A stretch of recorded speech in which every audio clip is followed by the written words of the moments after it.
দেরি করছি না, সবাইকে অনুরোধ করবো বরাবর মতো শুরু থেকে মনোযোগ দিয়ে ঘটনাটি শুনবার জন্য।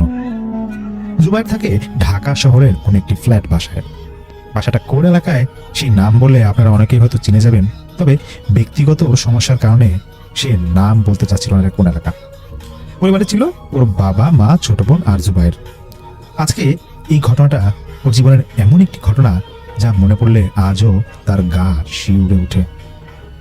2017 সাল জুবায়ের বাবা তখন চাকরি থেকে রিটায়ার করেন। তো চাকরি রিটায়ারের পর পেনশনে কিছু টাকা পেয়ে তিনি একটি ফ্ল্যাট কিনবার সিদ্ধান্ত নেন। কিন্তু সেই মুহূর্তে ওদের বাজেট অনুযায়ী তেমন ফ্ল্যাট খুঁজে পাচ্ছিল না। তো অনেক খোঁজাখুঁজির পর একটি ফ্ল্যাট পায় ঢাকার প্রাণকেন্দ্র ধানমন্ডির আশেপাশে কোন একটা এরিয়াতে। বিল্ডিংটা ছিল 10 তালা। 9 তালায় যে একটি ফ্ল্যাট আছে সেখানকার মালিক অল্প কিছুদিন সেই ফ্ল্যাটটা থেকেছিল, তারপর তিনি তা বিক্রি করে দেওয়ার সিদ্ধান্ত নেন। মূলত উনি কানাডা চলে যাবেন বিধায় এই সিদ্ধান্ত নেন তিনি। যাই হোক, প্রথমবারের মতো ফ্ল্যাটটা দেখতে যান জুবায়ের এবং ওর বাবা। খুব সুন্দর একটি ফ্ল্যাট, রুমগুলো বেশ বড় বড় ছিল, তবে মালিক চাচ্ছিল খুব দ্রুত এটা বিক্রি করে দিতে। একটি বিষয়ে জুবায়ের বাবার বেশ ভালো লাগে, তা হলো ওনাদের উপরের তলায় সেই ফ্ল্যাটের ছাদ ছিল এবং ছাদের পাশে খুব সুন্দর একটা মসজিদ ছিল। প্রথম দিন মোটামুটি রাতের বেলা যতটুকু তারা দেখেছে ফ্ল্যাটটা ভালো লেগেছে তাদের, কিন্তু প্রতিটা রুম ঘুরবার পর জুবায়ের একটা বিষয় চোখে পড়ে। সে দেখে একটি রুমের দেয়ালের কয়েকটা কর্নারে, মানে কর্নার বলতে হচ্ছে কয়েকটা পাশে সে দেখছে যে প্যারেক দিয়ে কাগজের মতো কিছু একটা গাঁথা। আর দুইটা যে বারান্দা ছিল, বারান্দার ঠিক উপরে গেটের এখানে উপরে দেখা লেমিনেটিং করা কাগজে আরবি চিহ্নিত অঙ্কন করা কিছু একটা ঝোলানো রয়েছে। তো সে এটা দেখে স্বাভাবিকভাবেই নেয়, ভাবে আগে যিনি মালিক ছিলেন তারা হয়তো এমনিতে এগুলা লাগিয়েছিল। প্রায় 2 মাস পর গিয়ে জুবায়ের তার পরিবার নিয়ে সেই ফ্ল্যাটে উঠে। প্রথম দিন ওরা বাসা গোছানো নিয়ে অনেক ব্যস্ত ছিল, এছাড়া রান্নাঘরে চুলাটাও লাগানো হয়নি। তো বাহির থেকে জুবায়ের ওদের বাসা যারা ছিল তাদের জন্য খাবার দাবার নিয়ে আসে এবং এনে সেই রান্নাঘরে সেই প্যাকেটটা রাখে। খাবার আনার প্রায় আধা ঘন্টা পর সবাই যখন খেতে যাবে, জুবায়ের মা দেখে রান্নাঘরে যেখানে খাওয়া রাখা ছিল সেখানে তা নাই। উনি তো বেশ অবাক যে খাওয়াটা গেল কোথায়। পুরো বাসায় খোঁজাখুঁজি করে যখন খাওয়াটা পাচ্ছিল না, তখন জুবায়ের বাবা বলে যে হয়তো জানলা দিয়ে বেরিয়ে আসছিল, খাওয়া মনে হয় নিয়ে গেছে। তো এটা উনি একটু তাচ্ছিল্য সুরেই বলছিল। পরবর্তীতে আবার খাবার এনে ওনারা খায়। তবে সব থেকে ভয়ানক বিষয় হলো, সবাই ঘুমিয়ে যাওয়ার পর জুবায়ের বাবা তিনি ঘুমানোর কিছুক্ষণ পর তার টয়লেট চাপে।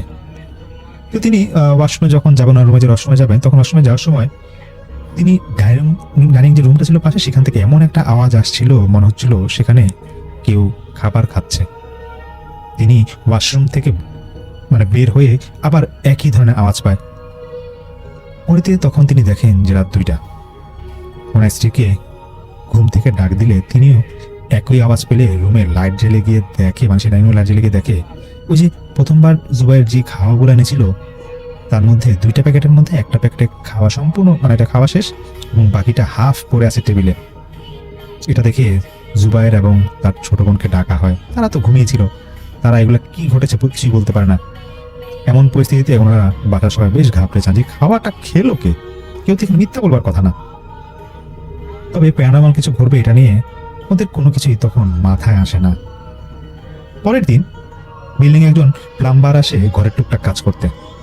তখন তিনি কথা প্রসঙ্গে জুবায়ের বাবাকে বলেন, স্যার বেয়াদবি না নিলে একটা কথা বলতাম, আপনাদের বিল্ডিং এ এই ফ্ল্যাটে আগে যিনি থাকতো ওই স্যার অনেক ভয় পেত, এত ভীতিলোক জীবন আমি দেখি নাই। মাত্র 6 মাস থাকলো, এরপর কয় এখানে নাকি ওনার মেয়েকে কি যেন ভয় দেখায়, আর কি যেন ঘটছিল তাই না পাইরা চলে গেছে। জুবায়ের সেই মুহূর্তে সামনে ছিল, সে কৌতূহলবশত আরো কিছু প্রশ্ন করলে সে লোক বলেন, আরে ভাই ওনার মেয়ে দেখতো এই বাসায় নাকি রাত হইলে কি ঘোরাঘুরি করে। এখানে আগে যে কাজের লোক কাজ করতো একটা মহিলা, সে আমার বউরে ভালোভাবে চিনে। ওই মহিলার মুখেই আমি নিজে শুনছি সব কথা। পরবর্তীতে বাসার সবাই কথা শোনার পর জুবায়ের মা ওর বাবাকে বলে, যেহেতু ফ্ল্যাটটা নতুন কেনা হয়েছে তাই বাসায় দোয়া পড়ানো উচিত, দোয়া পড়ো। যথারীতি জুবায়ের বাবা তাকে নিয়ে 2 দিন পর আসর ওয়াক্তের পর নামাজ শেষে ফ্ল্যাটের যে মসজিদ আছে উপরে সেখানে যান। তো ওখানে ইমাম সাহেবকে বলেন যেরকম দোয়া পড়তে যাচ্ছেন তিনি। তো ইমাম সাহেব ছাদে মসজিদের পাশে একটা রুমে তিনি একা থাকতেন। তিনি ওনার ঘরে নিয়ে যান এবং পরিচয় পর্ব শেষে তিনি একদিন পর গিয়ে জুবাইরদের বাসায় দোয়া করে আসেন।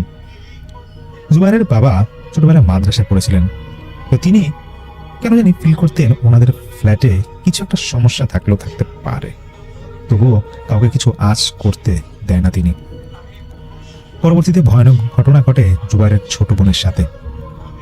একদিন সন্ধ্যায় ভার্সিটিতে ক্লাস শেষ করে সে বাসায় আসে। তো বাসায় এসে সরাসরি সে খুব ক্লান্ত ছিল, রুমে চলে যায়। ফ্রেশ হয়ে লাইট অফ করে ঘুমিয়েছিল সে। হঠাৎ ঘুমের মাঝেই রুমে এসি এসিটা ছাড়া ছিল তখন। তারপর সে দেখছে যে তার বেশ গরম লাগছে। এক কথায় সে নাকি তখন বেশ ঘামছিল এসিটা চালু অবস্থা থাকার পরেও। তো সে চোখ খুলে দেখে যে না, রুমে তো এসি ঠিকই চলছে, কিন্তু যে আবছা আলো একটা বাইরে থেকে আসে সে দেখছে যে তার খাটের পাশে চেয়ারটা আছে সেখানে বসে আছে তার মা। তো সেই জুবাইরের বোন সে বলে যে মা, এসি রিমোটটা ড্রেসিং টেবিলের উপরে আছে, কষ্ট করে দাও না। তো তিনি চেয়ার থেকে উঠে রিমোটটা দিয়ে রুম থেকে বেরিয়ে যান। রাত প্রায় 10টার কাছাকাছি। মোবাইলে সময় দেখেই জুবাইরের বোন একটু অবাক হয়ে যায়। কি ব্যাপার, অন্য সময় 9টা বাজলেই মা খাবার জন্য ডাকাডাকি করে, কিন্তু আজকে ডাকলো না কেন? রুম থেকে বের হয়ে সে পাশেই বাবার রুমে যদি দেখেন তিনি একা একা বসে টিভি দেখছেন। তখন জুবাইরের বাবা ওনার মেয়েকে ডেকে বলেন যে কিরে মা, তুই এখন ঘুম থেকে উঠলি, খাবার খাবি না? মায়ের কথা জিজ্ঞাসা করতেই তখন ওর বাবা বলেন, তোর মা তো সেই দুপুরেই খাওয়া দাওয়ার পরে কিন্তু জুবাইর কেন নানি বাসায় গেছে, আসতে অনেক দেরি হবে, না খেয়ে মনে হয় ফিরবি না রে। কথাটা শুনে বেশ ভয় পেয়ে যান জুবাইরের বোন, যেন তার হাত পা কাঁপাকাঁপি শুরু করছিল। সে তার বাবাকে বলে যে সে নিজ রুমে অন্ধকার এলো মাকে দেখেছিল কিছুক্ষণ আগে। মা নিজে হেঁটে রুম থেকে বের হয়ে গিয়েছিল। তারপর রাতে বাসায় সবাই আসে সিদ্ধান্ত নেয় একজন ভালো হুজুর বা আলেম আনবেন এই বাসায় সমস্যা বের করবার জন্য, কেননা নিজেদের সাথে কিছু ইনসিডেন্ট ঘটেছে। তার উপর সেই প্লাম্বারের লোক এসেও একই কথা বলে গিয়েছিল যে সেই ফ্ল্যাটে ইস্যু আছে। জুবাইর কয়েকদিন পর বিল্ডিং এর কেয়ারটেকারকে আলাদাভাবে প্রতিটি বিষয়ে তুলে ধরেন।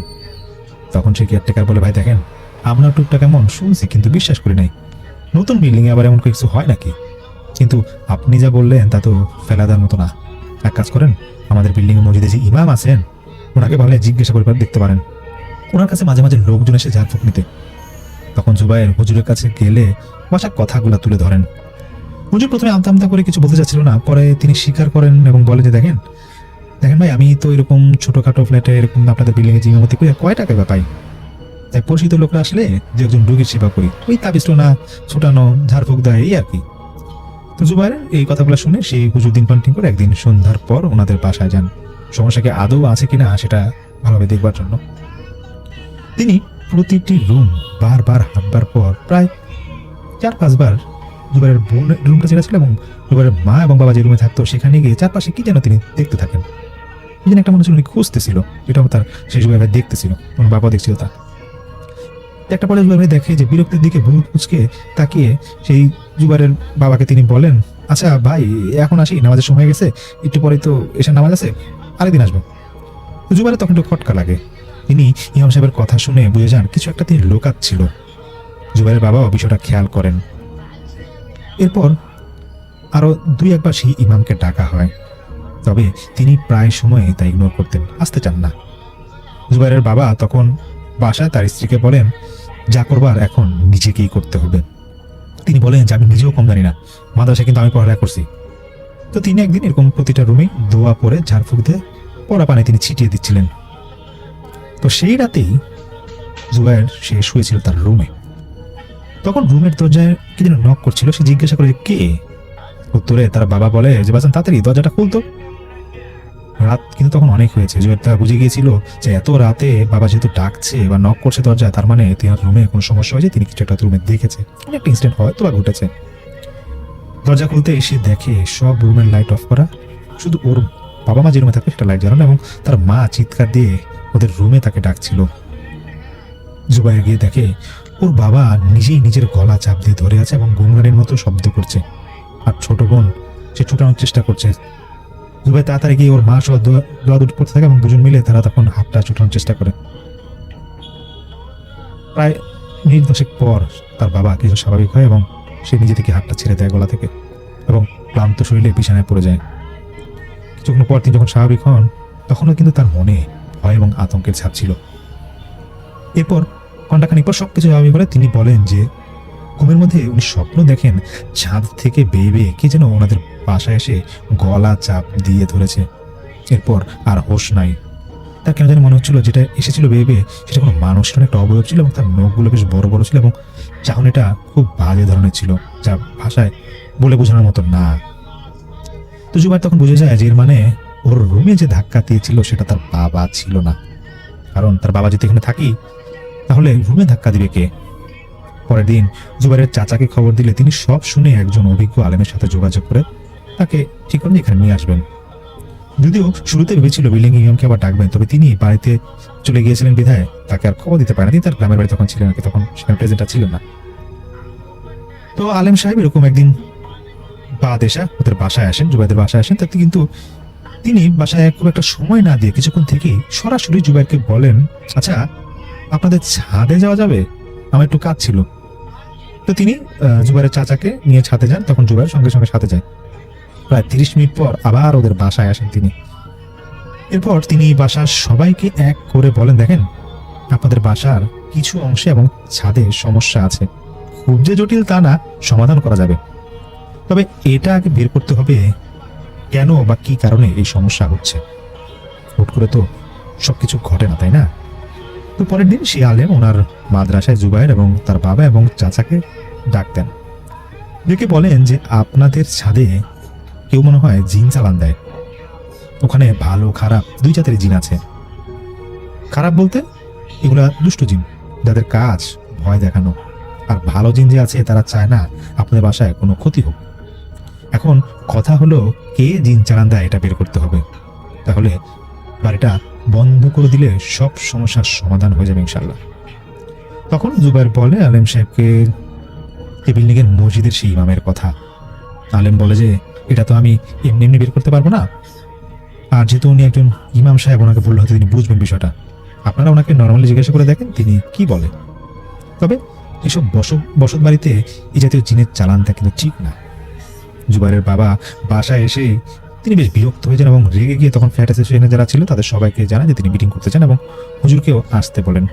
হুজুরও এরকম 2 দিনের মধ্যে তিনি বাড়ি থেকে আসেন। পরবর্তীতে ওরা মিটিং করে। তো হুজুর স্বীকার করে যে তিনি ওনার কাজের জন্য মাঝে মাঝে এখানে জিন চালান দেন, হয়তো তারাই এমন করতে পারে। এরপর হুজুর সবার কাছে তখন তিনি ক্ষমা চেয়ে সেখান থেকে নিজে থেকে সেই চাকরির ইস্তফাতে তিনি এসে পড়েন। জুবাইরের বাবা সেই আলমকে দিয়ে তারপর সেই বাসাটা বন্ধ করে দেন, সবার সময় তিনি বন্ধ করে দেন। যদিও আলমকে জিজ্ঞাসা করা হয় নিচে যে আরো ফ্ল্যাট থাকতো কেন ওনাদের কোনো সমস্যা হতো না, কেন জুবাইরদের বাসায় এরকম সমস্যাটা হতো। উত্তরে আলেম কিছুই জানায় না। তিনি বলেন, দেখেন কিছু কিছু সমস্যা আছে এগুলা বলা যায় না, তা গোপন থাকায় ভালো। তো সেই মাসে পরিবারের সবাই সিদ্ধান্তে ফ্ল্যাটটা ভাড়া দিয়ে প্রায় 2 বছরের মতো হবে অন্য জায়গায় থাকে সেই জুবাইরের ফ্যামিলি। যারা ভাড়াটে ছিল তাদের সাথে পরে কথা বলা হয়, তারা আসলে কোনো একটা সমস্যা এরকম পায় না যখন সবকিছু স্বাভাবিক হয়ে যায়। গত বছর এরকম জুবাইর পরিবার তারা আবার সেই বাসায় থাকা শুরু করে এবং পরবর্তীতে তাদের মাঝে আসলে আর কোনো সমস্যা ঘটে না।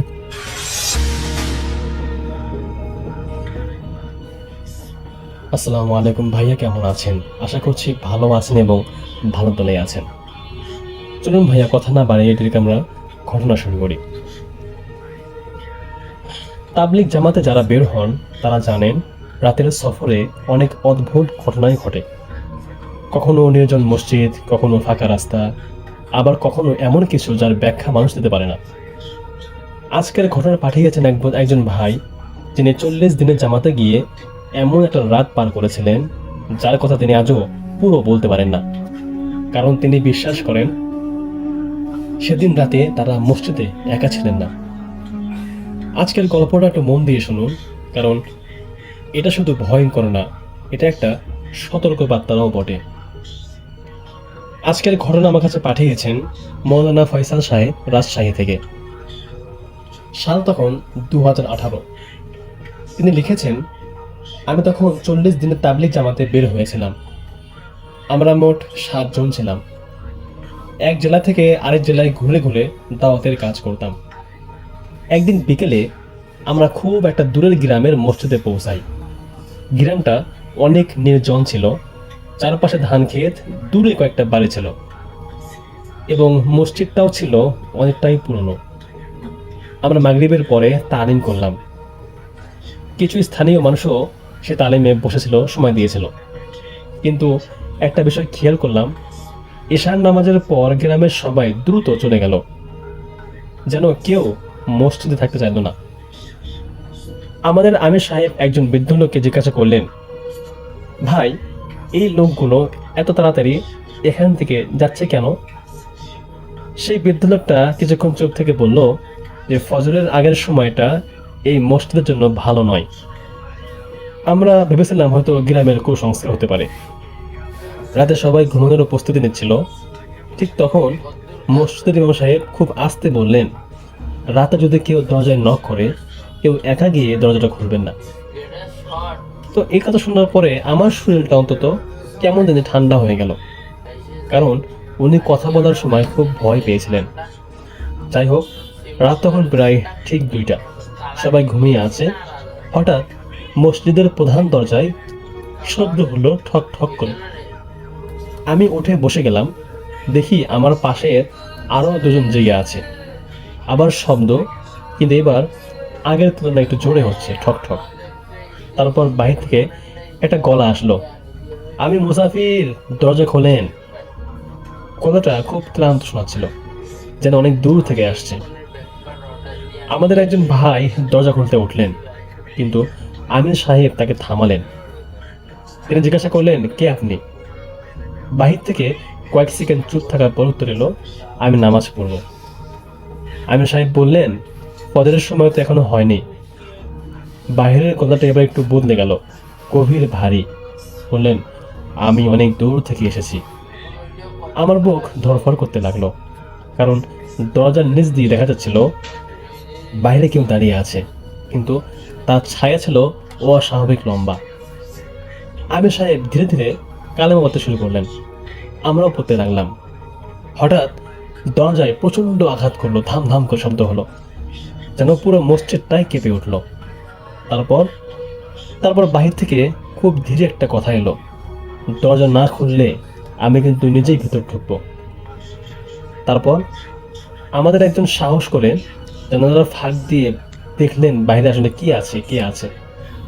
আর সঙ্গে সঙ্গে তিনি পিছিয়ে এসে বসে পড়লেন, মুখ সাদা। আমরা জিজ্ঞাসা করলাম, ভাই, আপনি কি দেখলেন?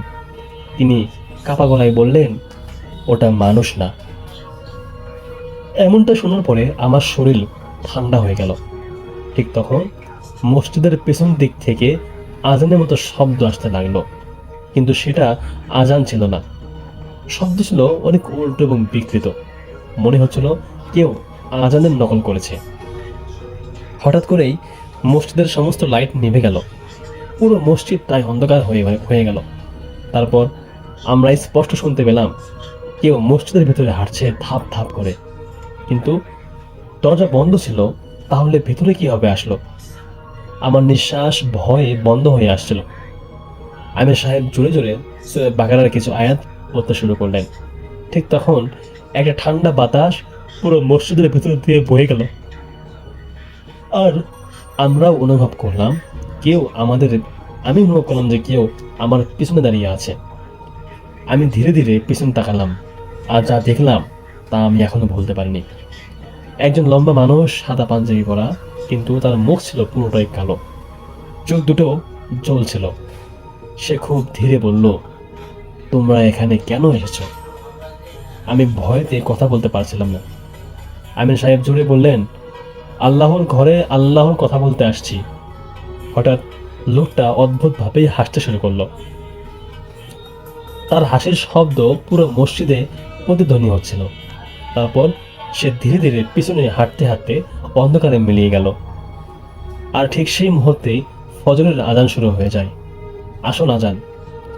আর সব কিছু একদম চুপচাপ হয়েছিল।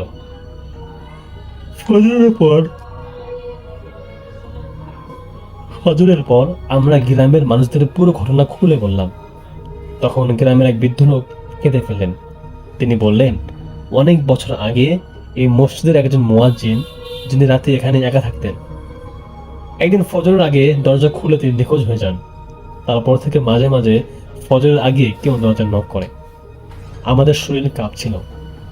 আমরা সেদিন ওই গ্রাম ছেড়ে চলে যাই। কিন্তু সবচেয়ে ভয়ঙ্কর ব্যাপার হলো, এর কয়েক মাস পর আমি আরেক জেলায় জামাতে ছিলাম। সেখানেও রাত প্রায় 2টা বাজে। হঠাৎ মসজিদের দরজায় আবারও একই শব্দ হলো, ঠক ঠক করে। তারপর সেই একই গলা, আমি মুসাফির। দরজা খোলেন। যাই হোক, যারা অডিয়েন্স আছেন এখানে, আপনাদেরকে বলবো, রাতের অন্ধকারে সব ডাকের উত্তর দিতে নেই, আর সব মুসাফির মানুষও হয় না। আজকের গল্পটা আপনাদের কেমন লাগলো আপনারা অবশ্যই কমেন্ট করে জানাবেন, এবং যদি আপনাদের সঙ্গে এমন কোনো ঘটনা ঘটে থাকে আপনারা অবশ্যই লিখে পাঠাবেন। পরবর্তীতে হয়তো আপনার গল্পটাই হবে ভয়ঙ্কর ঘটনা আপনাদের জন্যই। দেখা হচ্ছে পরবর্তী কোনো এপিসোডে। ততক্ষণ পর্যন্ত সকলের দীর্ঘ আয়ু এবং সুস্বাস্থ্য কামনা করে আজকের মতো আমি এখানেই বিদায় নিচ্ছি। আল্লাহ হাফিজ। আমি চলে যাচ্ছি মিনারের কাকার সেই ঘটনায়। মিনারের চাচা 2010 সালের দিকে বাংলাদেশে একটা জায়গা কেনেন। জায়গাটার স্পেসিফিক নাম তিনি বলবেন না, বলতে নিষেধ করেছেন। বৃহত্তর সিলেট বিভাগের কোনো একটা জায়গায়। জায়গাটা লোকালয় থেকে বেশ দূরে, টিলার উপরে, আর আশেপাশে বেশ বনাঞ্চল আছে, নদীও গেছে কাছ দিয়ে একটা। খুবই সুন্দর নৈসর্গিক একটা জায়গা, এবং এই জায়গাটা খোঁজ তিনি পেয়েছেন কারণ এর আশেপাশে বেশ বড় চা বাগান ঘেরা জায়গা, আর সেইখানে ওনার নিজেরও কিছু চা বাগানের শেড ছিল। তো এই কারণে তিনি যখন ওখানকার এই জায়গাটা সম্বন্ধে শোনেন, এই টিলার উপরের অংশটা এটি একজন ব্যক্তি বিক্রি করে দেবেন, যার বংশ পরম্পরায় মালিকানা ছিল এখানে। একটা রুইনের মতো ছিল, জমিদার বাড়ি রুইনের মতো। আসলে এটাকে জমিদার বাড়ি বলা যাবে না, বেশ পুরনো ভগ্নদশার একটা বাড়ি সেটি ছিল সেই টিলার উপর ওই জায়গায়। এবং তিনি সেই লোক যিনি এটার ওনার ছিলেন তিনি বিক্রি করে দেবেন। তো এটা যখন শোনেন মিনারের চাচা, তিনি তখন এটা কেনার জন্য একেবারে পাগল হয়ে যান। তার কাছে জায়গাটা খুব প্রিয়, তার খুব ইচ্ছা যে এখানে তিনি একটা বাড়ি বানাবেন, বেশ বাংলো বাড়ি মতো, এবং এখানে তিনি মাঝে মাঝে আসবেন, বেড়াতে আসবেন, সময় কাটাবেন, থাকবেন। যাই হোক, তিনি ওই লোকের সাথে কথাবার্তা বলেন এবং সেই জায়গাটা দেখেন। তো দেখার পর তার কাছে সবই ঠিক লাগে, তবে একটু স্পুকি মনে হয় জায়গাটা। মিনারের কাকা যখন ওই বাসাটা ভিজিট করেন তখনই তার কাছে বেশ অন্যরকম লাগেন, কারণ বাসার খুব কাছাকাছি তাকে তিনি গাড়ি নিয়ে আসতে পারেন না, এবং তাকে ওখানে নিয়ে আসতে হয় তার সাথে একজন মোটরসাইকেলে করে নিয়ে যায় কাছাকাছি। তারপর তিনি সেখান থেকেও তার হাঁটতে হয়, অনেক দূর হেঁটে সেই টিলার উপর উঠতে হয়। তো উঠে তিনি দেখেন বিশাল সেই বাড়িটা, পুরনো ভগ্নদশা অবস্থা, ওটাতে থাকার কোনো অবস্থা নাই, ওইটারে রিনোভেশনও করা যাবে না। যিনি ওনার ছিলেন তার প্রতিনিধি আসেন, এসে দেখেন, কথা বলেন যে এটা তো আসলে এখন রিনোভেশন করার মতো নাই, বেশ পুরানো, আর আপনি কি থাকবেন, রিনোভেশন করার দরকারও নাই। দেখেন তো বাড়িটা তিনি দেখেন, তার কাছে একেবারেই অন্যরকম লাগে, জায়গাটার পরিবেশটা অসাধারণ লাগে। তো বলে যে আপনি এটা এরকম দাম হলে নিতে পারেন। যাক, তার সাথে একটা দাম কষাকষি হয় এবং তিনি দর কষাকষিতে সেটা নিতে রাজি হন। তো লাস্টের দিন তিনি যখন এটা ডিল করবেন তখন এটার লিগাল ওনার যিনি আছেন তিনি এসে দেখা করেন ওনার সাথে। তিনিও আসলে থাকেন বিদেশে, কিন্তু তিনি আসছেন আর কি, চলে যাবেন এগুলা হ্যান্ড ওভার করে। তো তিনি একটা কথা বলেন মিনারের কাকাকে যে 2টা কাজ করবেন না, এই বাড়িটা কিনতেছেন ভালো কথা, বা এখানে আপনি যাই করেন ভাঙবেন, আপনি কি করবেন? তখন বলে যে আমি এখানে এরকম বাংলো বানাবো। বলে বা বাংলো বানান, 2টা কাজ করতে পারবেন না। যেটা হচ্ছে যে আমিও কিন্তু আপনাকে শর্ত দিচ্ছি, তাহলে আপনার কাছে আর বিক্রি হবে একদম শেষ পর্যায়ে আর কি সেলের। তখন তাকে বলে যে 2টা কাজ করতে পারবেন না। তো মিনারের কাকা অবাক হয়ে জিজ্ঞেস করে যে 2টা কাজ মানে কি কাজ করতে পারবো না? বলে আসেন আপনাকে দেখাই। তো তিনি নিয়ে যান মিনারের কাকাকে। তো যখন তারা দুজন যাচ্ছে, বিকেল হয়ে গেছে, বিকেলের দিকে মানে একটু পরে মানে সন্ধ্যা হবে, ব্যাক করে চলে আসতে হবে। তারপরও তিনি তাকে নিয়ে হেঁটে হেঁটে যান, গিয়ে বাসার একেবারে পেছনে নিয়ে যান। পেছনের দিকে দেখে যে এক্সটেনশনে, মানে এই বাড়িটা যেখানে হয়েছে আর কি, বাড়ির পেছনের অংশে একটা সুন্দর মানে ব্যাকইয়ার্ডের মতো আছে। ব্যাকইয়ার্ডের শেষ মাথায় কিন্তু কোনো আলাদা ফেন্স নাই, এটা গাছ দিয়েই ফেন্স করা, বড় বড় গাছ। সেই গাছগুলো একেবারে কর্নারের থেকে নিচে নেমে গেছে ঢাল, মানে এটা টিলার উপর, তো টিলার নিচে নেমে গেছে। টিলাটা বেশ উঁচু টিলা, পাহাড়ের মতো, কাইন্ড অফ লাইক পাহাড়। তো সেইটার একেবারে কর্নারে একটু ফাঁকা জায়গা, সেই জায়গায় একটা ছোট্ট অনেকটা মজুলিয়ামের মতো, মানে এখানে মজুলিয়াম মানে কোনো সমাধি ক্ষেত্র, ছোট কোনো সমাধি যদি হয় সেরকম একটা জায়গার মতো ছোট কর্নারে, এবং সেটার মাথায় একটা মিনারের মতো আছে ছোট, আর তার পাশে একটা কুয়া। বলে যে দেখেন এই 2টা জায়গাকে আপনি কখনো ভাঙবেন না, তাহলে সমস্যা হবে। মানে ভাঙবো না মানে, বলে সমস্যা হবে, ভাঙবেন না। আমি নিজেই ভাঙি না, দেখেন এখানে যে তালাটা মারা, এই যে দরজাটায়, হ্যাঁ, এটা আসলে আমার পূর্বপুরুষরা একজন এই জায়গায় তালা মারছিল। হ্যাঁ, এটার ভেতরে তাদের কিছু ব্যাপার স্যাপার ছিল, তিনি এখানে নিজের মতো আরাধনা করতেন। তো এইটাকে ভাঙবেন না, আপনি যাই করেন এই জায়গাটুকু বাদ দিয়ে করেন, কোনো অসুবিধা নেই আপনার। কিন্তু এই জায়গাটুকু যদি আপনি ভাঙতে যান, আমাকেও বলা আছে আমি যদি কখনো এটা কারোর কাছে হ্যান্ড ওভার করি, আমি যাতে এটা মেনশন করে দিই, মানে তার তো সমস্যা হবে, আমার নিজেরও সমস্যা হবে। আমি এর জন্য আমি আপনাকে বলে দিচ্ছি ব্যাপারটা। আর যদি আপনি মনে করেন আমার এই কথা রক্ষা করতে পারবেন, তাহলে আপনি ধরেন না আর কি, তাহলে নিয়ে নেন আমার এটা, কেনার পর আপনি কাজ করেন আপনার মতো। আর যদি মনে করেন রাখতে পারবেন না, তাহলে আপনি এটা নিয়েন না, এটাই ভালো হবে। তো মিনারের কাকা বলে যে আচ্ছা, আমি ধরলাম যে আমি আপনার থেকে নিলাম না। তারপরের ঘটনা কি তারপরে ধরেন এটা কালের বিবর্তন একসময় ভেঙে গেল, এটা থাকবে না, এটা সিমেন্টের করা, ঠিক না? একসময় এটা ভেঙে যাবে। তো বলে হ্যাঁ, কালের বিবর্তনে গেলে গেল, সেটা অন্য কথা, কিন্তু এটাকে আপনি নিজের থেকে ভাঙতে যাবেন না, এটা আপনার মতো রিকোয়েস্ট। তো মিনারের কাকা বলে আচ্ছা ঠিক আছে। তিনি শোনেন, তিনি চিন্তা করেন এতটুকু জায়গা এক কোণা দিয়ে এরকম, আর তার পাশে একটা এরকম কুয়া, এবং কুয়াটার ভেতরেও দিন ঠিক মতো তাকান নাই, দেখছেন কুয়ার পাড়টা গোল করে পাথর দিয়ে বাঁধানো। তো তিনি আর খেয়াল করেন নাই।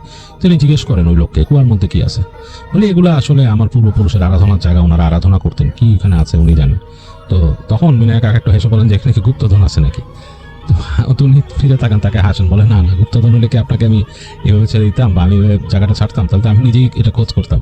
ওনার আরাধনার জায়গা, উনি এখানে পূজা করতেন, কি করতেন এটা উনি জানেন, আপনি মানে এগুলো নিয়ে করেন না। হ্যাঁ, মানে এই জায়গাটাকে আপনি ছেড়ে কাজ করেন আপনার মতো, এতটুকুই তো জায়গা। তো মিনারের কাকা বলে আচ্ছা ঠিক আছে, কোনো অসুবিধা নেই। তো তিনি লোকের সাথে কথা বলে তারপর ওই ডিল হয় তাদের মধ্যেই হয়ে যায়। পরদিন তারা কাগজপত্রের কাজ শেষ করে এবং তাদের মধ্যে মালিকানা পরিবর্তন হয়ে যায়। তো জায়গাটার মালিকানা বুঝে নেওয়ার পর মিনারের কাকা তার অফিসের একজন লোকের সাথে কথা বলেন, তার এই যে টি এস্টেট যে ম্যানেজ করতো, সেখানে কথা বলে বলেন যে আমাকে একজন লোক ম্যানেজ করে দেন, যে নাকি ওই বাড়িটার দেখাশোনা করবে ফ্রম নাও অন, মানে এখনো দেখবে বা পরবর্তীতে আমি বাংলো করলে পুরো কাজে এসে থাকবে, ওর কথা ওই জায়গাটার দায়িত্বে সে থাকবে। এরকম একটা লোক আপনি খুঁজে দেন, যদি ভালো হয়, যদি পান যে ওইখানে আগে কাজ করতে এরকম লোক। তো তাদের যে স্টেটের যে ম্যানেজার ছিল সে বলে আচ্ছা আমি দেখতেছি, অসুবিধা নেই, দাঁড়ান। তো তারা তিনি খুঁজে একটা লোককে ম্যানেজ করে। এই লোক আগে ওখানে কাজ করতো, এই আগের যে ওনার ছিল সে যখন নাকি এই বাড়িতে লোক রাখতো তখন সে কাজ করতো। সেই লোক অনেকদিন আগে কাজ ছেড়ে গেছে, তো সে এখানে আর কাজ করতে রাজি না, যদিও শুনছে মালিকানা পরিবর্তন হয়েছে এবং তাকে বেতন আরো বেশি অফার করে। তাকে বলার কারণ হচ্ছে সে এই জায়গা সম্বন্ধে ভালো জানে, সে ওয়াকিফাল পুরো জায়গাটা সম্বন্ধে। তো সে মানে কাজ করতে নাকি রাজি হয় না, বলে যে না আমার ইচ্ছা নাই এখানে এসে। তখন বলে যে নতুন করে বাংলো হবে, এই হবে। তো সে নাকি হাসে, এসে বলে বাংলো করে কি করবে এখানে, মানে হোটেল করবে, মানে এখানে রিসোর্ট বানাবে? বলে না না, উনি নিজেই থাকার জন্য বা ওনার গেস্টরা আসতে থাকবে, ওনার অফিসের লোকরা যদি কেউ আসে বেড়াইতে থাকবে, এর জন্য, মানে উনি আসলে ওরকম লাভ করার চিন্তা করতেছে না। বলে যে ওইখানে থাকার ঠেলা বুঝবে। তো তখন ওই ম্যানেজার জিজ্ঞেস করে ওই লোককে যে কেন, মানে এখানে কি সমস্যা? বলো এটা তো আসলে ভূতের সমস্যা আছে, ভূতের সমস্যা আছে। তো ম্যানেজার একটু নড়ে চলে বসে, ভূতের সমস্যা? বলে হ্যাঁ সমস্যা আছে, ওখানে কেউ থাকতে চায় না, আর আমি তো একা ওখানে দায়িত্ব নিয়ে থাকতেই পারবো না, মানে একা থাকা সম্ভব না, আমি অতীতে যেরকম সমস্যায় পড়ছি এখানে বিশাল সমস্যা। তো তখন সেই ম্যানেজার তাকে জিজ্ঞেস করে যে কি সমস্যা? বলে যে এইখানে ওই যার বাড়ি ছিলেন যে তার এখানে পূর্বপুরুষরা এখানে অনেক কিছু করতো, এখানে সাধনা করতো, এই সাধনা করতো এবং সেগুলো ঘোরাফেরা করে ওই বাসায়। আমি এখানে থাকতাম যখন, আমার সাথে আরো লোক ছিল, আমাদেরকে যে কত ডিস্টার্ব করছে, আমাদের মানুষকে আছাড় দিয়ে ফেলে দিছে, এখান থেকে টিলার থেকে ফেলে দিছে, অনেক সমস্যা করে। এখানে কোনো গেস্ট এসে আপনি থাকতে পারে না, ভালো মানুষ মানে হলে ওখানে সমস্যা করে, আর মনে হয় যে ভালো মানুষের সাথে সমস্যাটা বেশি করে এখানে, যেগুলো থাকে খারাপ। তো ম্যানেজার সাহেব শুনে শুনে বলে ভাই আপনি কাজ করলে করবেন, বেতন এরকম বাড়াই দিব, আর আপনি দরকার 7-8 একজন লোক নিয়ে নেবেন এই সেই। ওই লোক বলে যে আচ্ছা আমি দেখি। তো তারপর যাই হোক সেই লোক টাকা বেতন বেশির কথা চিন্তা করে সে যোগ দেয় এবং তার সাথে সে অ্যাসাইন করে যে আরো 2জন মানুষকে রাখতে হবে। তো 3জন লোক মিনারের কাকা ওখানে অ্যাসাইন করে এবং তিনি এর মধ্যে শুনেন যে জায়গাটা সম্বন্ধে এরকম কথা আছে। তো তিনি বলেন যে হয়তো এমন হতে পারে জায়গাটা পুরানো, ওইখানে এরকম পুরানো বাড়ি, জমিদার বাড়ির মতো ভাইব, মানে এই বাংলো বাড়ির ভাইব দেখে মানুষজন আসলে ভয় পায় আর কি। ওই এক কাজ করো, এটা যত দ্রুত পারো কনস্ট্রাকশনের কাজ শুরু করো। তো এই বলে তিনি আর আসলে এত কিছু মনে নাই, তিনি মালিকের সাথে কি বলছেন না বলছেন, তিনি ম্যানেজারকে দায়িত্ব দিয়ে দেন টোটাল, বলে যে কত টাকা কি লাগবে সব বাজেট আমার দাও, আর ওখানে কাজ শুরু করো। ম্যানেজারও কথা শুনে ওই ফার্স্টে তো ওই লোকরা তার ওখানে যে দায়িত্ব নিচ্ছে সে যায়, ম্যানেজার ওখানে থাকতে যায় আর কি। ম্যানেজার যে এস্টিমেট করবে আর কি কিভাবে কি এখানে কত টাকা লাগবে কি। তো ম্যানেজার যেদিন নাকি ফার্স্ট গেছে সে নাকি ওই বাসায় গিয়ে কষ্টে শিষ্টে উঠছে, ওঠার পর দেখে খুব ভগ্ন দশা। তো তার আগে থেকে সে বলে রাখছিল ওই কেয়ারটেকারকে যে তার জন্য একটা রুম সুন্দর করে যাতে পরিষ্কার করে রাখে। তো কেয়ারটেকার এরকম সুন্দর করে দোতলাতে তার জন্য একটা রুম, দোতলা ছিল, বাংলাটা আমার ছিল দোতলা। তো তিনি গেছেন ম্যানেজার সাহেব, তার কাছে খুব ভালো লাগতেছে গিয়ে, এমনি কষ্ট তাকে উঠতে অনেক কষ্ট পাইতে হয়েছে, উপরে বেশ উঁচু জায়গায় উঠতে হয় আর কি। তো ওঠার পর তিনি নিজে দেখতেছেন যে বেশ নির্জন একদম নিঃসব জায়গা। তিনি তখন চিন্তা করেন যে আমাদের স্যার তো খুব ভালো একটা জায়গা করে নিয়েছেন এখানে, যে খুব খারাপ হবে না, এখানে যদি একটা সুন্দর বাংলো হয় খারাপ হবে না, আমরাও তো আসতে পারবো এখানে। যাই হোক তিনি এরকম দেখতে দেখতে তিনি মোটামুটি মনে মনে একটা ছক কষা শুরু করেন কি করবেন না করবেন। কালকে তিনি এখানকার ওই যে তাদের যে আর্কিটেক্ট আছে, ডিজাইনার আছে, তাকে নিয়ে আসবেন, এসে এগুলো দেখাবেন, এসব চিন্তা করে তার রুমে গেছেন থাকতে। তো যাই হোক তিনি ওখানে কিন্তু কোনো অ্যাটাচড বাথরুম নাই, হ্যাঁ 2 তলা এরকম বিল্ডিং, নিচে নামতে হয়, নেমে বাথরুম হলো নিচতলায়। তো তিনি ঘরটার মধ্যে দেখলেন যে দরজাও বেশ নড়বড়ে অবস্থা, একটা খাট আছে সেটাকে গোছা টুছা ওই তাদের কেয়ারটেকার ওই বিছনা করে দিয়েছে তাকে, আর কেয়ারটেকার নিচতলায় ওই বাকি 2জন সহ তারা থাকে আর কি নিচে। তো তিনি রাতের বেলা তাকে সবকিছু দিয়ে বুঝায় টুঝায় দিয়ে চলে গেছেন। এবং সেখানে সবচেয়ে বড় কথা হচ্ছে তখন কারেন্ট নাই, কিন্তু তখন মতো কারেন্ট নাই, কারণ কারেন্ট আনেও নাই। তো ম্যানেজার সাহেব ওখানে আছেন, তাকে ওখানে দিয়ে গেছে, হারিকেন দিয়ে গেছে, টর্চ লাইট দিয়ে গেছে, মোমবাতি দিয়ে গেছে, ইত্যাদি ইত্যাদি, এবং চা দিয়ে গেছে চা খেতে। তো ম্যানেজার সাহেব নাকি রাতের বেলা বসে আছে, তার সময় কাটতেছে না, এবং এমন একটা জায়গা যেখানে মোবাইলের নেটওয়ার্কও পাচ্ছেন না তিনি। মানে খুব নেটওয়ার্ক একদমই নাই, প্রায় বলা চলে, নেটওয়ার্ক নাই ওখানে, এরকম একটা অবস্থা। আর কারেন্ট নাই, সুতরাং টিভি এগুলো কিচ্ছু নাই। আর পুরান আমলের মান্দারটা একটা খাট বড়, সেটার মধ্যে তাকে শুতে হবে। হানিকেন জ্বালা রাখছে, করার কিছু নাই, সন্ধ্যা গেছে। ম্যানেজার সাহেব ভাবলেন যে এটা তো আমার জন্য এখন একটা টর্চারিং ব্যাপার, আর এত রাতে দ্রুত তার ঘুমানোর অভ্যাসও নাই। তো তিনি ওই নিউজ পেপার হারিকেনের আলোয় পড়তেছেন, তাও কষ্ট হইতেছে তার, মানে তার বয়স 40 আপ। এই অবস্থায় মানে চোখের দৃষ্টিতে একটু সমস্যা হয়। হারিকেন জ্বালায় তিনি পড়তেছেন। রাত গভীর হয়েছে, চারিপাশে একেবারে ঝিঝি পোকা ডাকতেছে, কানের মধ্যে আসতেছে শব্দগুলো, খুব লাউড আসতেছে। তো তিনি পড়তে পড়তে একসময় ঝিম ধরে গেছে, আসলে মানে তার ঘুম চলে আসছে, মানে ঘুমায় যাবেন তিনি। তো এই সময় তিনি মানে জাস্ট ওই পেপারটা সরা রাখছেন, হারিকেনটা একটু কমায় দিয়েছেন, শুয়ে পড়বেন। এই সময় মনে হলো যে মানে পায়ের মধ্যে নুপুর পুরে হাঁটতেছে, পুরো ওই যে সামনের করিডোর দিয়ে ছিপ ছিপ ছিপ ছিপ ছিপ ছিপ পা ফেলে হাঁটতেছে। তো তিনি ভাবলেন যে আরে এগুলা পুরানো, এগুলা জমিদার বাড়ি, এগুলো বলি। আর ওই যে নিচের কেয়ারটেকার আমরা বলছে যে এই বাড়িতে ভূত আছে, এগুলো হয় আমি ওইভাবে শুনছি, আর যদি থাকে ওই নুপুরের শব্দ শুনলে আমার কিছু আসে না। এই চিন্তা করে ম্যানেজার সাহেব ঠিক হারিকেনটা রেখে আস্তে করে শুয়ে পড়ছে খাটে। তো শুয়ে সে গায়ের মধ্যে ওই চাদর টেনে ঘুমানোর চেষ্টা করতেছে। এমনি বেশ কোজি, মানে বেশ ঠান্ডা একটা অবস্থা আর কি। তো অনেকক্ষণ তিনি ঘুমায় গেছেন, প্রায় তার চোখটা লেগে আসছে। এরকম সময় তার কানের মধ্যে হঠাৎ করে কে বাতাস দিল কানের মধ্যে, করে হাসি, মানে একটা ফু দিল এরকম। তো ফুল শব্দ তিনি তাকায় শুনতেছেন হাসির শব্দ, খিলখিল করে হাসি, এবং ঘরের মধ্যে হারিকেন আর জ্বলতেছে না, হারিকেনটা নেভানো। তার শুধু তন্দ্রা চলে আসছিল, আর কিছু না। মানে এর মধ্যে কিন্তু সেই জিনিসটা ঘটলো। এইবার তিনি ভয় পাইছেন, বেশ ভয় পাইছেন। তো তিনি যখন শুয়েছিলেন তখন কিন্তু মানে হালকা ঠান্ডা ছিল ঘরের মধ্যে, মানে একটু শীত করতেছিল। এখন তিনি খেয়াল করতেছেন অনেক ঠান্ডা, ঘরের টেম্পারেচার মনে হচ্ছে মাইনাসে নেমে গেছে, এরকম একটা অবস্থা। থরথর করে তিনি কাঁপতেছেন। এরপর তিনি ফিল করলেন তার পায়ের মধ্যে কেউ একটা হাত দিল, একদম বরফ শীতল একটা হাত তার পাটাকে স্পর্শ করলো। স্পর্শ করে মনে হচ্ছে চেপে ধরলো তার পাটাকে। তো তিনি চিৎকার করে উঠে তিনি হাত দিয়ে এরকম ছাড়াই দেখেছেন পাটা, তো হাত দিয়ে কিছু ধরতে পারলেন না। তার আগে মনে হলো তাকে কেউ টান দিয়ে খাটের থেকে ফেলে দিল নিচে। ধপ করে তিনি ফ্লোরের মধ্যে পড়লেন, পড়ে অনেক ব্যথা পেয়েছেন। অন্ধকারে তিনি কোনো মতে হাঁচড়ায় পাঁচড়ায় উঠে তিনি দোয়া পড়া শুরু করছেন। দোয়া পড়তে পড়তে তিনি কর্নারে যেয়ে খাটের কর্নারে একদম দেয়ালের সাথে সিধায় গেছেন। তার কাছে স্পষ্ট মনে হচ্ছে রুমের ভিতরে কেউ আছে, মানে রুমের ভিতরে কোনো একটা এক্সিস্টেন্স তিনি টের পাচ্ছেন, মনে হচ্ছে কিছু একটা আছে, মানে কিছু বা কেউ একজন এখানে প্রেজেন্ট। এবং তার কাছে মনে হলো রুমের মধ্যে কেউ হাঁটাহাঁটি করতেছে। এই ঘুটঘুটটি অন্ধকারের মধ্যে তিনি বুঝতে পারতেছেন না, কিন্তু তিনি একেবারে দেয়ালের সাথে মানে সেটে গিয়ে তিনি দোয়া পড়তেছেন। একসময় আসলে তারা সাহস হলো না, তিনি দোয়া পড়তে পড়তে মাটিতে বসে পড়লেন। মাটিতে বসে মাথাটা নিচু করে দোয়া পড়া শুরু করলেন, এবং এক পর্যায়ে জোরে পড়া শুরু করলেন। জোরে যখন পড়তেছেন এই সময় তার ঘরের দরজার মধ্যে ঘটাং করে একটা শব্দ হলো। শব্দ হওয়ার পর মনে হলো কিছু একটা বের হয়ে গেছে ঘর থেকে, এরকম একটা অবস্থা। তো ম্যানেজার সাহেব প্রচন্ড ভয় ছিলেন। তিনি এরপরে আবার আস্তে করে উঠে যখন একটু সাহস হলো তিনি আস্তে করে আবার তার হারিকেন জ্বালালেন। হারিকেন জ্বালায় তিনি বসে বসে ওইখানে খাটের মধ্যে দোয়া পড়লেন একেবারে ভোর পর্যন্ত, ফজর। আর ওই জায়গাটা এমনই দূরে বা এতটুকু দূরে, এইখানে আশেপাশে কোনো মসজিদ নাই। এই ফজরের আজানটা তিনি শুনতে পাইছেন খুব ক্ষীণভাবে, অন্য মসজিদ থেকে দূরে দিছে সেই শব্দটা, যেহেতু মানে নীরব এলাকা, এটা ভেসে আসছে। তো ফজরের আজান শুনে তার মনে হলো যে অনেক, তিনি সাহস পেলেন। তিনি উঠে নিজের মতো নামাজ কালাম পড়ে চিন্তা করলেন যে আমি এখানে আর থাকবো না, আজকে ইম্পসিবল। তিনি দ্রুত ওই কেয়ারটেকারদের ডাকলেন, ফজর আজান নামাজ পড়ে যে একটু পরে ডাকার পর তারা আসলো, বললো যে ভয় পেয়েছে এই ব্যাপার। তো হাসতেছে কেয়ারটেকার, বলে এই একদিন আপনার সাথে আজকে কি করছে, অনেক বেশি করছে আমার সাথে, এখানে এগুলো আছে, এখন তো বয়স হয়ে গেছে। মানে আমি আসার পর মনে হয় আমি যখন আবার এখানে জয়েন করছি মনে হলো এই যে খারাপ জিনিস আছে এরা খুশি হয়েছে, কারণ এরাও একলা থাকতে থাকতে বিরক্ত হয়ে যায়।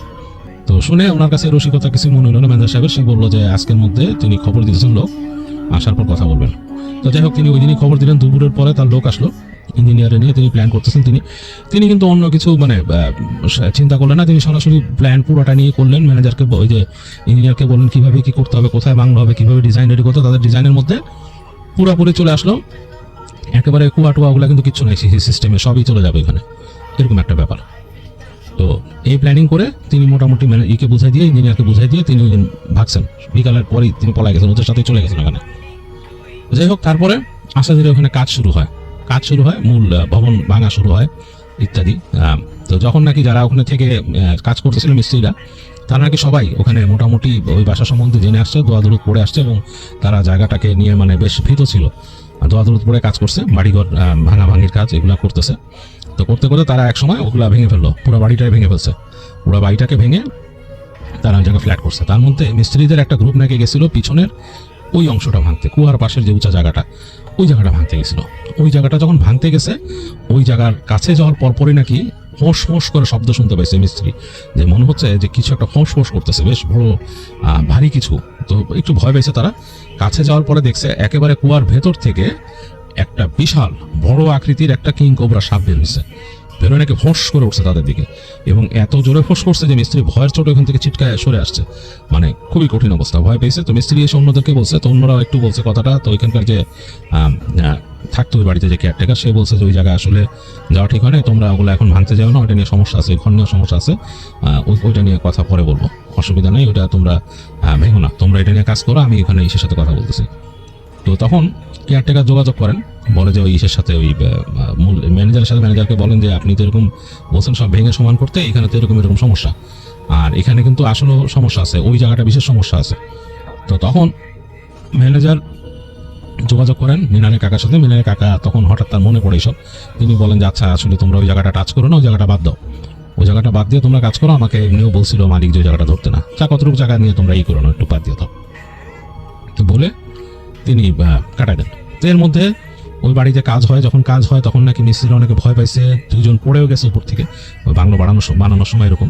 আবার রাতের বেলা মিস্ত্রিরা কয়েকজন থাকতো প্রথম, তখন তারা দেখছে উল্টাপাল্টা জিনিস হাঁটাহাঁটি করে নিচে, এই লম্বা নাকি একটা মহিলার মতো হাঁটে, তার মানে পা গুলো এরকম লম্বা লম্বা, মানে তারা ওখানে নাম দিয়েছিল হচ্ছে শাকচুন্নি ওখান দিয়ে হাঁটে, তারা বলছিল যে বিল্ডিং এর পাশ দিয়ে।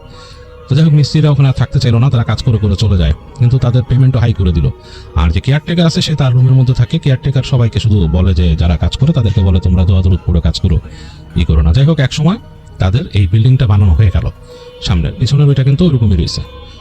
তো যা পুরোপুরি যখন কমপ্লিট হয়ে গেল বিল্ডিংটা বানানো, সেখানে জেনারেটরের ব্যবস্থা হলো, জেনারেটর আনা হলো এবং জেনারেটর চালানো হলো। এবং তখন প্রথম দিন মিনারের কাকা গেছে এখানে মিলাদ পড়াইতে। তো মিলাদ পড়াইতে তখন হুজুর নিয়ে তিনি আসছেন। তো হুজুর এসে নাকি মিলাদ পড়ায়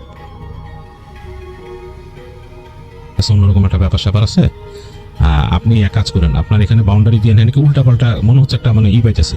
তো মিনারের কাকা বলে যে হুজুর এখানে এরকমের একটা জায়গা আছে, এই কাহিনী, তাহলে জায়গাটা আপনি দেয়াল দিয়ে ঘিরে দিন, একটা দেয়াল দিয়ে এরকম করে ঘুরায় ঘিরে দিয়ে এই জায়গাটা আপনার মূল ইসের থেকে আলাদা করে দিন, মূল যে একটা বাউন্ডারির ভিতরে, তারপর একসময় এসে বন্ধ করে দিব আমি এটা। যাই হোক, মিনারের কাকা রাজি হয়, বলে যে ঠিক আছে করে দিব, আমি এই কাজ ধরতেছি শীঘ্রই বলে। তো হুজুরের সাথে তিনি করেন। তো হুজুর মোটামুটি দোয়াদুরুদ পড়ে দিয়ে যান বাসায়। মিনারের কাকা ওই দিন প্রথম উদ্বোধন করবেন, ওখানে থাকবেন, তিনি ঠিক করছেন তিনি থাকবেন। তো রাতের বেলা তার সাথে মানুষজন ছিল এবং অনেক ঘর ছিল, তার বন্ধু বান্ধব, তারা এক একজন থাকছে এক এক রুমে। তো মিনারের কাকা তার ঘরটাতে ছিলেন রাতের বেলা, তার ঘরটা হচ্ছে সবচেয়ে মানে ভালো বেডরুম যেটা আর কি। তো তিনি রাতের বেলা তার মতো শুয়ে আছেন, সবার সাথে বিদায় নিয়ে আসছেন এসে। এখন তো ইলেকট্রিসিটির ব্যবস্থা আছে, ফ্যান চলতেছে সুন্দর, তো তিনি তার মতো শুয়ে আছেন বিছানায়। অনেকক্ষণ শুয়ে থেকে তার ঘুম আসতেছে না, নতুন পরিবেশ দেখে ঘুম আসতেছে না, মনে হচ্ছে যে কেমন জানি লাগতেছে, আর কেমন জানি সবার থেকে আলাদা, কেমন জানি মানে ওনার স্যুট হচ্ছে না জায়গাটার সাথে। তো উনি তার যে বারান্দার একটা বাতি জ্বালায় রাখছিলেন সেটা নিভাই দিলেন, বারান্দার ওই জানালা দিয়ে আলো এসে পড়তেছিল তার ঘরে জানালা দিয়ে, তো তিনি বাতিটা নিভাই দিলেন। বাতিটা নিভাই দেওয়ার পর ঘরটা একটু অন্ধকার হয়ে গেল, একটু পরেই তিনি বুঝতে পারলেন যে চাঁদের আলো এসে পড়তেছে ঘরের মধ্যে।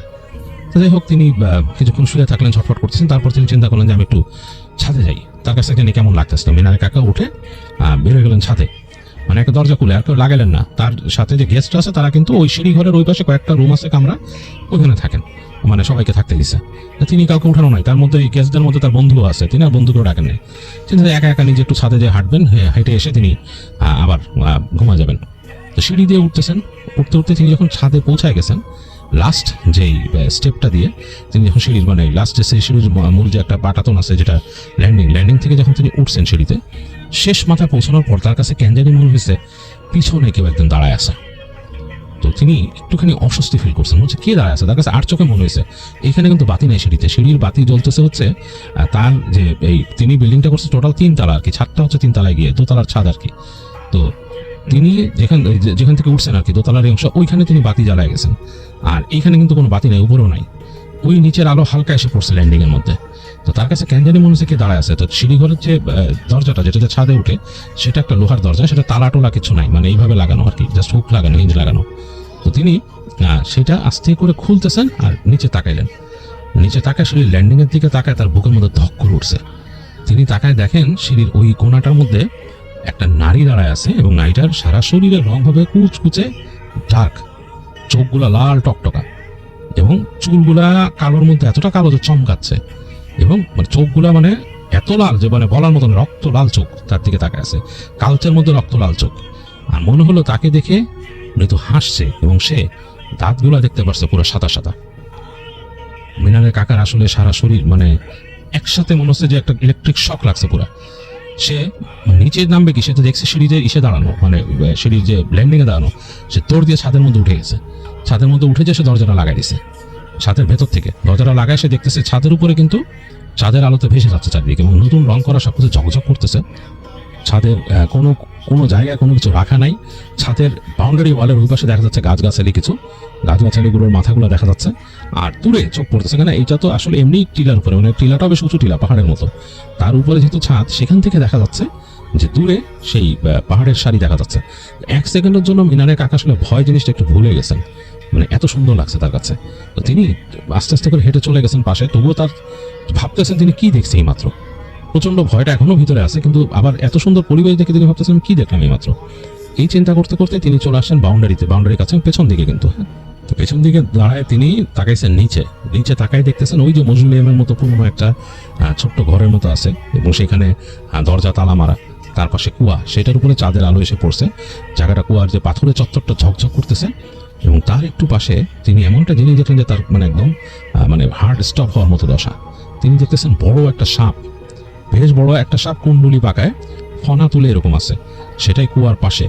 এবং তার পাশে দেখুন ওই পাশ থেকে আরেকটা সাপ আসলো একই রকম সাইজে, মানে ওইরকম বিশাল, মানে এই দুইটাই কিং কোবরা হবে। ওইটাও এসে ওটা সামনে দাঁড়ালো, তারা ওইটাও ফনা তুলে একটা একটা দিকে তাকায় আছে, এবং হঠাৎ করে মনে হলো সাপগুলা ঘুরে তার ওপর দিকে তাকাইছে, ছাদের দিকে। তো মিনারের কাকার কিন্তু হার্ট পুরো বন্ধ হয়ে গেছে প্রায়। তিনি থপ করে কয়েক পা পিছায় আসছেন, পিছায় এসে তিনি চিন্তা করতেছেন যে আমি কি দেখলাম, এত বড় বড় দুইটা সাপ এমন অদ্ভুতভাবে ওই জায়গায় কেন বসে আছে। তিনি ঘুরে দ্রুত হেঁটে যখন আসতে যাচ্ছেন একেবারে দরজার দিকে, তখন তার মনে হলো তার পেছনে কিছু একটা আসতেছে, একটা বাতাসের দমকা হওয়ার মতো লাগলো। তিনি দ্রুত পিছনে তাকাইলেন না, তিনি সাহস পাইলেন না পিছনে তাকানোতে, দ্রুত দরজাটা এসে মানে দরজার যে ছিটকানি ছিল সেটা টান দিয়ে খুলে ফেলছেন। খুলে তিনি ভিতরে ঢুকছেন, ঢুকে তখন তার মনে হইতেছে সিঁড়ি ঘরের ভিতরে যে আমি তো একটু আগে ল্যান্ডিংয়ে দেখছি অন্য কিছু। এটা ভাবতে ভাবতে তিনি যখন পিছনে তাকাইছেন, এই ছিটকানিটা লাগানোর জন্য দেখলেন যে দরজার ওই পাশে দাঁড়া আছে ছাদে, ঠিক যা দেখছিলেন তিনি একটু আগে সেটা, এবং এবার চাঁদের আলো পড়ে আরো ভয়ঙ্কর লাগতেছে, মানে এত কুচকুচে গাত্রবর্ণ তিনি কারো দেখেন নাই। তিনি সাথে সাথে গেটটা লাগাই দিয়ে ছেড়ে দৌড় দিলেন সিঁড়ি দিয়ে, থর করে সিঁড়ি দিয়ে দৌড়ায় তিনি আসেন। খোলা বেলকনি পার হওয়ার সময় তার একেবারে বুক কাঁপতেছিল, কারণ বেলকনির ওই পাশেই কিন্তু, এখন যে বেলকনিটা তিনি দেখতেছেন, বেলকনির ওই পাশেই কিন্তু পিছনের দিকের সেই কুয়াটার ওই জায়গাটা। তিনি তার রুমের দরজা খোলা আছে, তিনি ঢুকে গেলেন, রুমে ঢুকে লাইট জ্বালাই দিলেন আগে চাপ দিয়ে সব। তার এখানে কিন্তু জেনারেটর চলতেছে রাত্রেবেলা, মানে তিনি বলে দিচ্ছেন যে তিনি যখন থাকবেন রাতে সার্বক্ষণিক যেন জেনারেটর চলে, এবং জেনারেটরটা মানে বেশ সাইলেন্ট কিন্তু চলতেছে। তিনি বাতি জ্বালাই দিয়ে তিনি দ্রুত ঘরের মধ্যে ঢুকলেন, বাথরুমে যেয়ে তাড়াতাড়ি তিনি ফ্রেশ হলেন নিজের মতো, এবং দেখলেন যে তিনি মানে বেশ ভয় পাইছেন, বেশ ঘাম বেরোচ্ছে তার। তো তিনি তাড়াতাড়ি নিজে মানে হাত মুখ ধুয়ে পরিষ্কার হয়ে তিনি আসলেন, এসে তাড়াতাড়ি বিছানার মধ্যে বসে চিন্তা করতেছেন কি করবেন, এভাবে কি তার ঘুম আসবে কিনা। তো অনেকক্ষণ বসে থেকে তিনি চিন্তা করে আসলে কোনো কুল কিনারা পেলেন না। রাতের বেলা তখন রাত হয়ে গেছে, কাকে ফোন করবেন তিনি, ফোন করেই বা কি বলবেন, যে ভয় পাইছেন। এগুলো চিন্তা করতে করতে তিনি বললেন ধুর, তিনি আস্তে করে বাতিটা নিভে আবার শুয়ে পড়লেন বিছানায়। এবার শুয়ে তিনি চেষ্টা করতেছেন ঘুমানোর। তো তিনি ওই সময় ওই ভেড়া গোনার মেথড ফলো করতেন, তিনি ভেড়া গুনতেছেন, ঘুমানোর চেষ্টা করতেছেন। অনেকক্ষণ হয়ে গেছে ভেড়া গোনার। হঠাৎ করে তার কাছে মনে হলো তার ফ্যানটা বন্ধ হয়ে গেল, ঘরের জেনারেটরটা বন্ধ হয়ে গেছে। জেনারেটরের যে হালকা শব্দ আসতেছিল, বেশ সাইলেন্ট জেনারেটর, কিন্তু শব্দ বন্ধ হয়ে গেছে, মানে জেনারেটর বন্ধ।